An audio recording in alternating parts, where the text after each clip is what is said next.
Haya ni siku nyingine tena majengo ya bunge hapa jijini Nairobi, ambapo tunazungumzia swala la mgomo wa madaktari, hii kijiri siku chache tu baada ya mwenzao kujeruhiwa katika maandamano ambao wenyewe binafsi waliyataja kuwa maandamano ya amani ili kuishinikiza serikali kuwasilisha mambo mengi tu, ikiwemo kana kwamba kuzingatia maslahi ya madaktari humu nchini, hasa wakati ambapo wanazungumzia swala la UHC workers.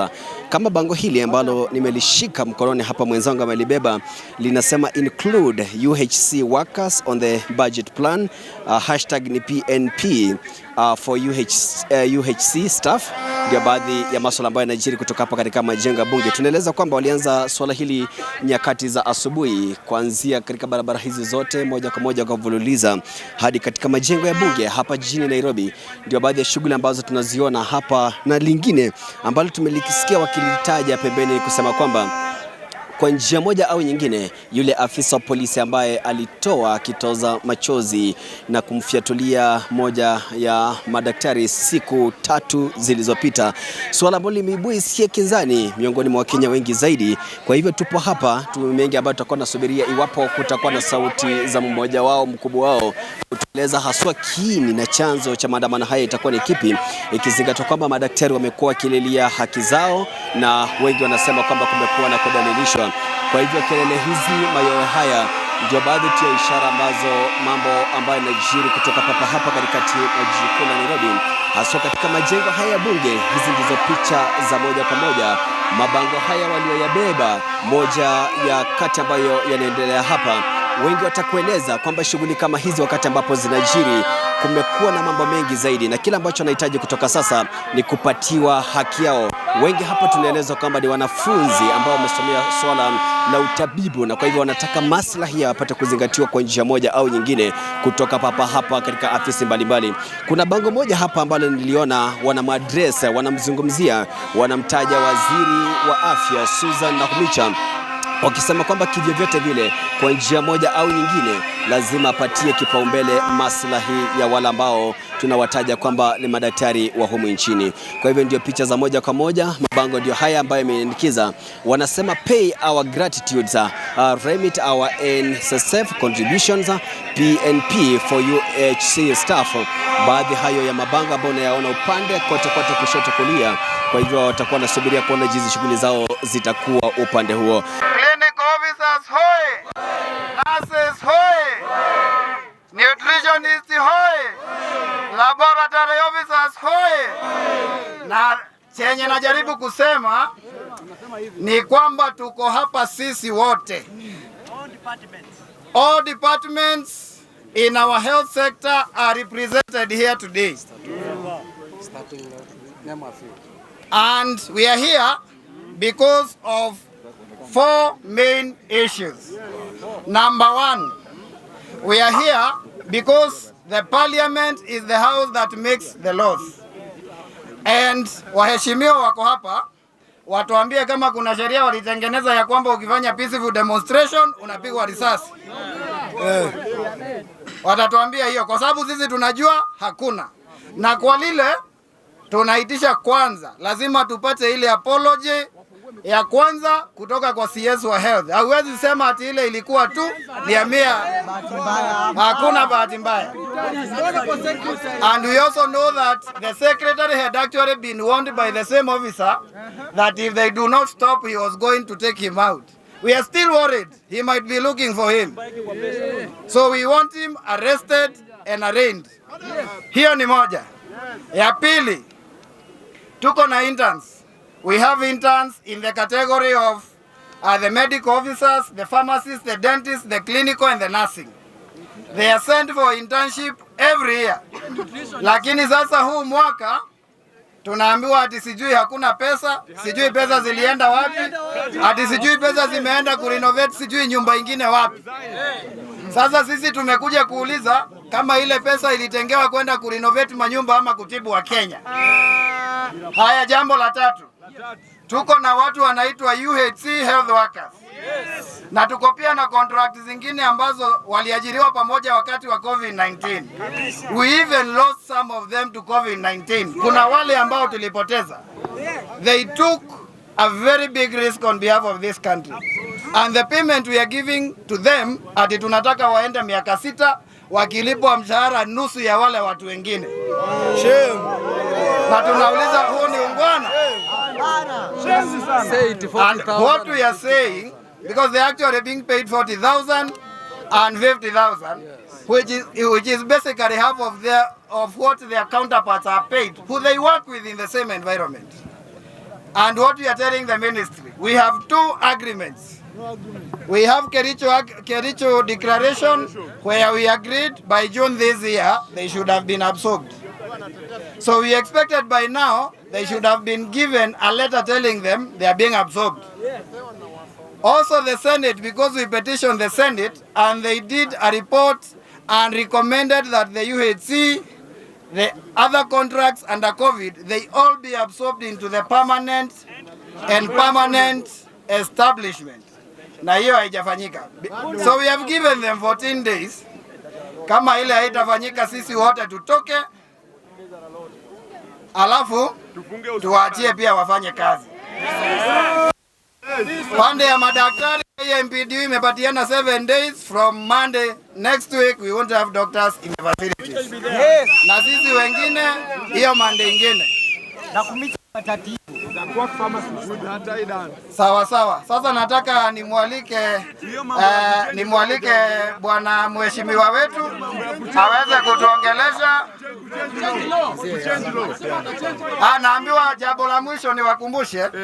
Ati sasa wameanza kusema ati kwa sababu wao wanaona zile pesa ni mingi wanapatiana kwa interns. Sababu zingine wanataka kufanya renovation na mambo mengine, ati wataenda wabadilishe sheria pale ndio watumie pesa hizo kwa ile mambo ingine ambayo wanataka yenye haifaidi wa Kenya. And we will not accept that. Na tunataka wabunge mtusaidie wakikuja kwenyu mukatae. Asante. Sasa wacha tumkaribishe mheshimiwa aweze kutuongelesha ndio baadaye. Haya, wacha tuanze na mheshimiwa Sankoku kutoka Iyala. Aweze kutuongelesha. Asante. Na ambaye ni mmoja wetu pia.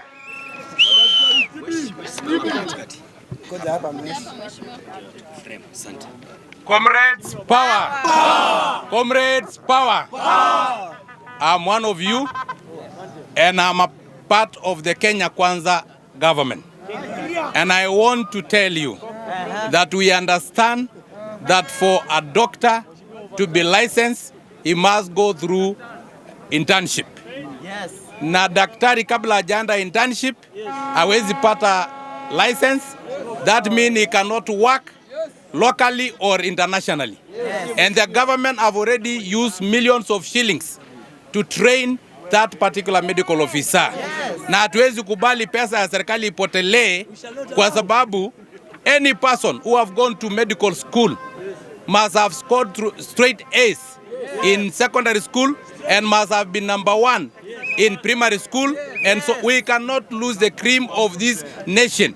Hatuwezi kubali ati mtu mwenye anafanya demonstration which is in our constitution, picketing, peaceful demonstration, alafu ati anarushiwa tear gas.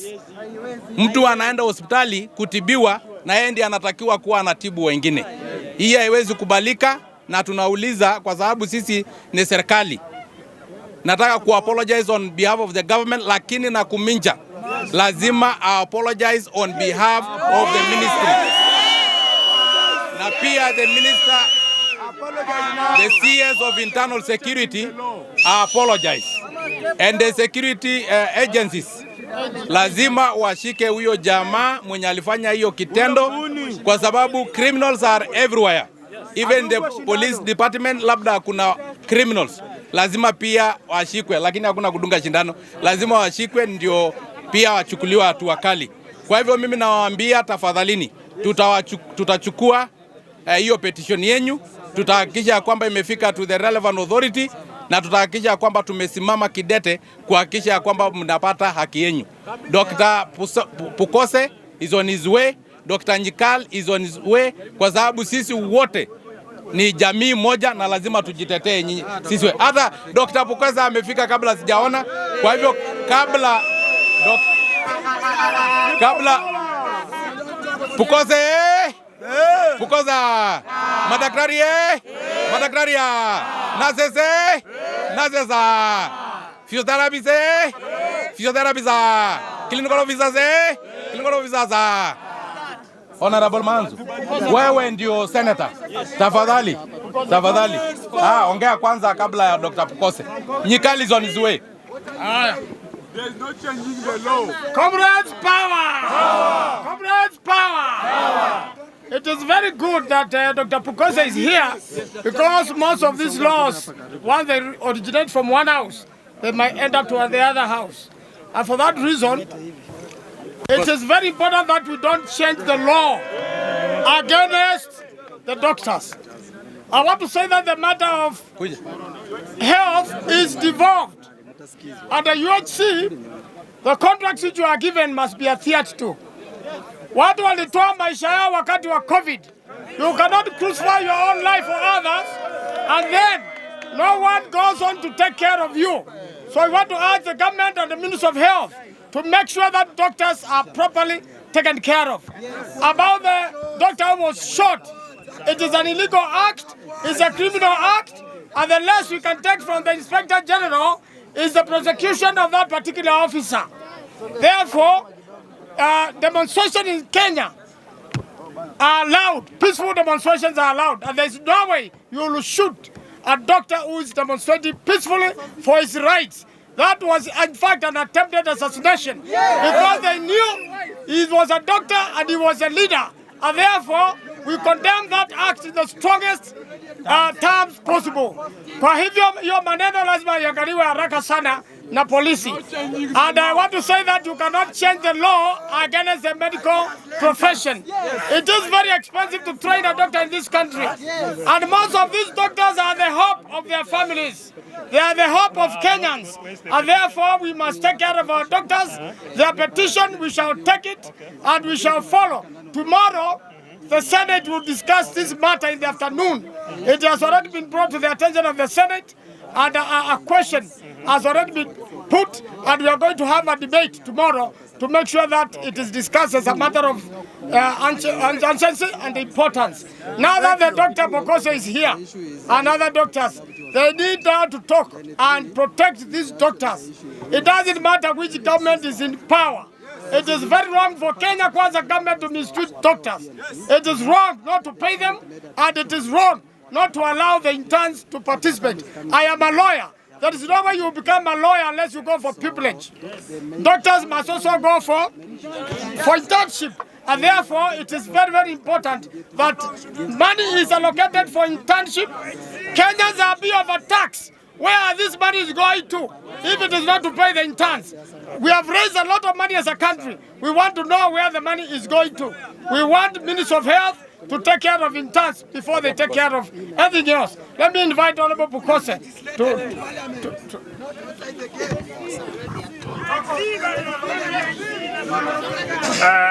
doctors, how are you? You are not fine. We are not fine. Poleni sana. Poleni sana. My name is Dr. Pukose. I'm the chair of the health committee. I'm a medical doctor like you. What I want to say is this, that it is very unfortunate what happened to Dr. Devji, and we condemn with the strongest terms possible. Yes. Police should not take law into their hands, and they should not, because medical doctors are trained to save life. How dare you, a policeman, shoot a doctor? That is very wrong. Yes. We condemn it, and that is not allowed. And the officer who shot him should be prosecuted. Kabisa. Secondly, about posting of intern doctors, I think it has taken the ministry very long, and the ministry has not been responsive to your issues. And with that, on that case, we will take it up, the matter. brought your petition. It will be appearing before the petitions committee, but as the Chair of Health, we'll make sure that we are able to follow up with that petition and see to it as soon as it is read tomorrow. We'll treat it with the urgency it deserves. On the UHC matter of the UHC, we know that in the budget we've provided for the UHC employees to be paid, but we want the county governments to absorb them on permanent and pensionable, because that is, you know, we have no authority over the county governments. That is the role of the Senate. And if the Senate has passed it, then they should be able to follow it to make sure that it is implemented by the various county governments. So county governments must be able to absorb those employees on UHC on permanent and pensionable. Otherwise, on the national budget, we provided for your budget. You will continue being paid by the national government, but the county governments must absorb you on permanent and pensionable. Okay?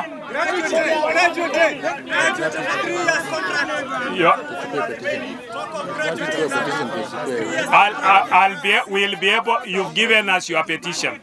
Okay? Let me give you an undertaking that I'll be able to follow keenly on that petition together with my committee to make sure that it is implemented. Give us a timeline. No, I can't give you a timeline because let's prosecute your petition. You brought your petition before us. Please allow us to look at that petition and then we can be able to assist you. Give us the petition. Okay? Because you've brought it to us, allow us to prosecute it and assist you. Yes. Give us Thank you and have a good day. Poleni. Leteni petition. Subere, tunapeana document.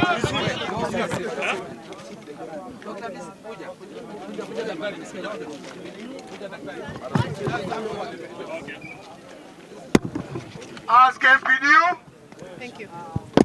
ndio hii petition tumepatia Dr. Pukose and he has promised us. Yes. Solidarity for More Radio, 88.2 FM. We are in charge.